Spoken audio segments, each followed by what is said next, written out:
அஸ்ஸலாமு அலைக்கும். Welcome to Nisha queen channel. வணக்கம் மக்களே, உறவுகளே, எல்லாம் எப்படி இருக்கீங்க? நல்லா இருக்கீங்களா? நாம் இப்போ வந்து கேப்சிகம் செய்ய போகிறோம். கேப்சிகம் இறால் வச்சு வித்தியாசமாக செய்ய போகிறோம். இப்போ அடுப்பத்தை வச்சு எண்ணெயை ஊற்றியாச்சு. எண்ணெயை ஊற்றிட்டு அதில் நம்ம வந்து ஒரு 3 பெரிய வெங்காயம் நறுக்கி வச்சுருக்கோம்.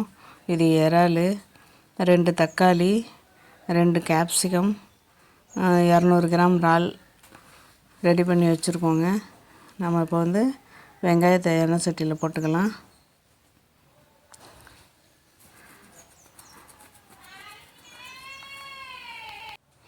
வெங்காயம் நல்லா வதங்கட்டும். வெங்காயம் ஃபுல்லாக போட்டு முடிச்சாச்சு.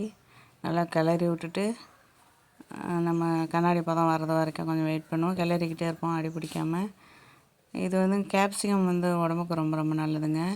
தனியாலாம் பரட்டி கொடுத்தா கிளறி, அதாவது கூட்டு செஞ்சு கொடுத்தா பசங்க சாப்பிட மாட்டாங்க.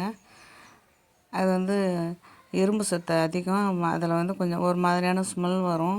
நிறைய பேருக்கு அந்த வாசம் பிடிக்கும், நிறைய பேருக்கு பிடிக்காது. இந்த மாதிரி நம்ம கலந்து நம்ம சமைச்சு கொடுத்தோன்னு வச்சுங்களேன், வேறு லெவலில் இருக்கும். நம்ம பசங்க விரும்பி சாப்பிடுவாங்க. இந்த இந்த கிரேவி வந்துங்க சப்பாத்திக்குள்ளே வச்சு சாப்பிட்லாம், சப்பாத்தி சுருள் உள்ளே வச்சு சாப்பிட்லாம், சப்பாத்திக்கு தொட்டுக்கலாம், அப்புறம் சாதத்தில் போட்டு பிசைஞ்சு சாப்பிட்லாம். இப்போ நம்ம இறா போடுறோம், இறால் ஃப்ரான் போட்டு நல்லா கிளறிக்குவோம். இது 200 கிராம் இறாலுங்க. அது தண்ணி இருக்கும், தண்ணி விடும். அந்த தண்ணி அப்படியே ஒஞ்சி போகிறது வரைக்கும் நம்ம கிளறிக்கலாம். இது வந்து இந்த இறால் போட்டோன்னா இதில் ஒரு டேஸ்ட்டு இருக்கும். இறாலில் தனி டேஸ்ட்டு, அந்த டேஸ்ட்டு அதில் சேரும். கேப்சிகம் உடம்புக்கு ரொம்ப ரொம்ப நல்லது. இரும்பு சத்து அதில் அதிகமாக இருக்குது. நம்ம மஞ்சத்தூள் போட்டுக்கிறோம். 1/2 ஸ்பூன் மஞ்சத்தூள் போட்டுக்கிட்டோம். நல்லா கிளறிக்கலாம். எப்படி அழகாக இருக்குது பாருங்கள்.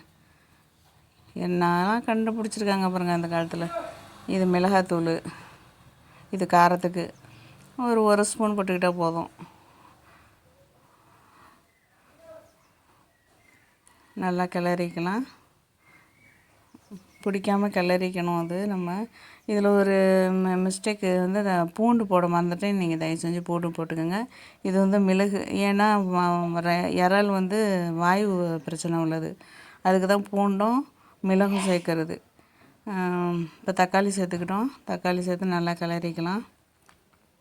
எப்போவுமே தக்காளியை கொஞ்சம் லாஸ்ட்டாக சேர்த்துக்கிறது கொஞ்சம் நல்லது. ஏன்னு வச்சுங்களேன், கஞ்சி மாதிரி ஆயிரும் முன்னாடியே போட்டோம்டா. இப்படி இருந்துச்சுன்னா அப்படியே கலர்ஃபுல்லாக அப்படியே தெரியும். அந்த தக்காளிக்கு ஒரு தனியாக அட்ராக்டிவ் கலர் இருக்கும். அட்ராக்டிவ் கலரு, அதாவது அழகான கலர், எப்படியோ சொல்லிட்டேன்.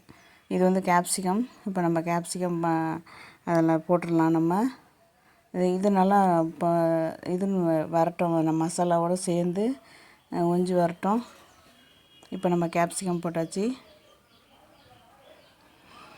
நல்லா இதோடு தானங்க வச்சுருந்தேன். இந்த சமையல் சவுண்டோடு நம்ம இந்த வீடியோ பார்த்தோம்னா ரொம்ப நல்லாயிருக்கும், சாப்பிடணும் போல் இருக்கும்னு சொல்லிட்டு.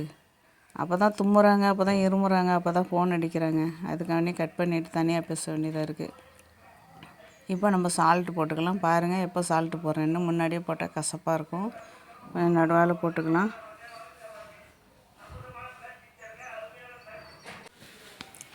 இப்போ நல்லா கிளறிக்கலாம். சூரில் வதங்கட்டும். ரொம்ப டேஸ்ட்டாக நல்லா இருக்குங்க. இதை தான் சொல்கிறேன், சப்பாத்திக்கு தொட்டுக்கலாம், நம்ம பரோட்டாவுக்கு தொட்டுக்கலாம், சப்பாத்தி உள்ளே ரோல் பண்ணி சாப்பிட்லாம். அப்போல்லாம் நல்லாயிருக்கும். முட்டை உடச்சி ஒன்று போட்டுக்கோங்க. இது ஆப்ஷனல் தான், வேணா முட்டை போட்டுக்கோங்க. நாங்கள் முட்டை போடுவோம். நீங்கள் முட்டை சாப்பிடாதவங்க போட்டுக்க வேணாம்.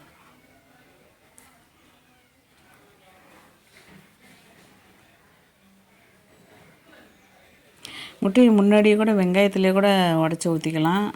நல்லா தேங்காய் துருவி போட்ட மாதிரி நல்லாயிருக்கும். நல்லா ரெடி ஆகிட்டு வருது. இது உடம்புக்கு ரொம்ப ரொம்ப ஹெல்த்துங்க. பசங்களுக்கு அடிக்கடி செஞ்சு கொடுங்க. இரும்பு சத்து அவ்வளோ இருக்குங்க இதில்.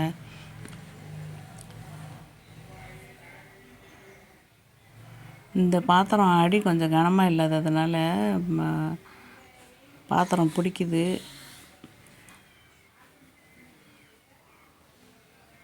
ரெடி ஆயிடுச்சு. இப்போ நமக்கு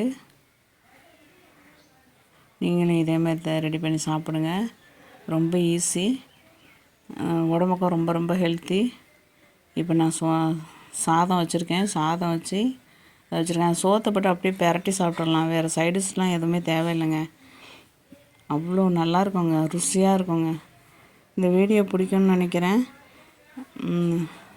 இதை சப்ஸ்கிரைப் பண்ணுங்கள், லைக் பண்ணுங்கள், ஷேர் பண்ணுங்கள். தொடர்ந்து ஆதரவு கொடுங்க. நல்ல நல்ல வீடியோவை போடுறதுக்கு நான் காத்துக்கிட்டுருக்கேன். நன்றி, வணக்கம்.